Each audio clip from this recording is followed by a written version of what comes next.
everyone. I just wanted to check in now that we are finished with Module 5 and we're moving on to Module 6, which of course, as a few of you have already contacted me about, is the topic, question, and working bibliography for the final project. Of course that's a big deal, but don't get overly stressed about it, and please don't hesitate to ask me any questions that you have. The one thing I really want to underscore is that this project is meant to be comparative. That is a function of the way that I've organized the course, since we're talking about modern revolutions in the context of how comparative history can help us to understand those.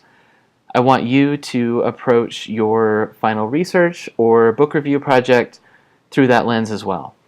So think in terms of comparison. I've given a few of you some examples of what that might look like. I did a paper like this when I was a first-year grad student at the University of New Mexico for Linda Hall's Mexican Revolution seminar. Of course, that's shaped a lot of my thinking on revolution and the things that I have sort of developed in the way that I've been thinking since that time.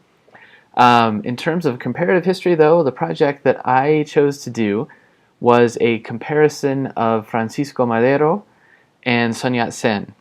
So I was looking at I used the word figurehead. Linda told me that was no good for Madero and Sun Yat-sen. I still think in some ways they kind of were figureheads for the revolutionary movement. So there were a lot of similarities between the two, but many differences. So again, I chose two different revolutions looking at a similar figure who kind of performed a similar role in each one as the person to rally around during the initial stages of those respective revolutions. You can take this in a lot of different directions, so please don't think you have to pick people. You can look at issues of race, class, and gender. Not all of them necessarily. You could pick one, comparing them between two different revolutions. You could compare the situation prior to a revolution and after the revolution using those categories. You can also use revolutionary cases that we didn't study for this class. So for example, if you want to talk about the Guatemalan, the Nicaraguan revolution, you can tell I'm Latin Americanist, but you can also choose other world revolutions as well. It doesn't have to be in the Western Hemisphere. They should be modern, although of course that term is subjective in and of itself. I might push back a little bit, but I probably wouldn't take off a lot of points if you decide to use an independence movement as a revolution, because we often call those revolutions despite the fact that maybe they were independence movements. Again, a case in point is Mexico.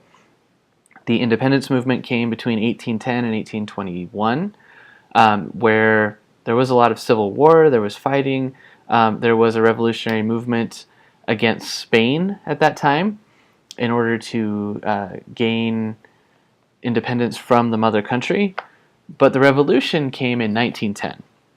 And so it's easy to mix those things up, but maybe they were not mixing them up. So you can tell I treat history as a humanities, more of a philosophical kind of course than I do a social science.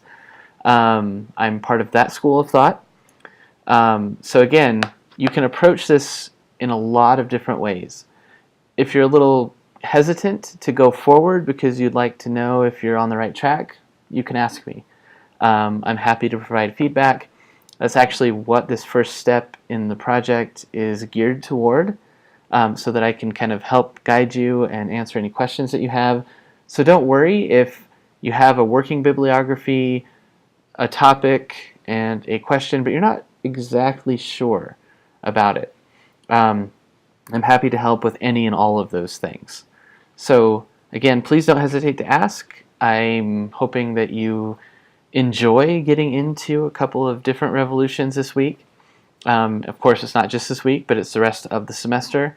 And again, I'm happy to help as we go along and as you work on this project. So I'm going to end this video here because I've taken more time than I thought I would talking about the final project.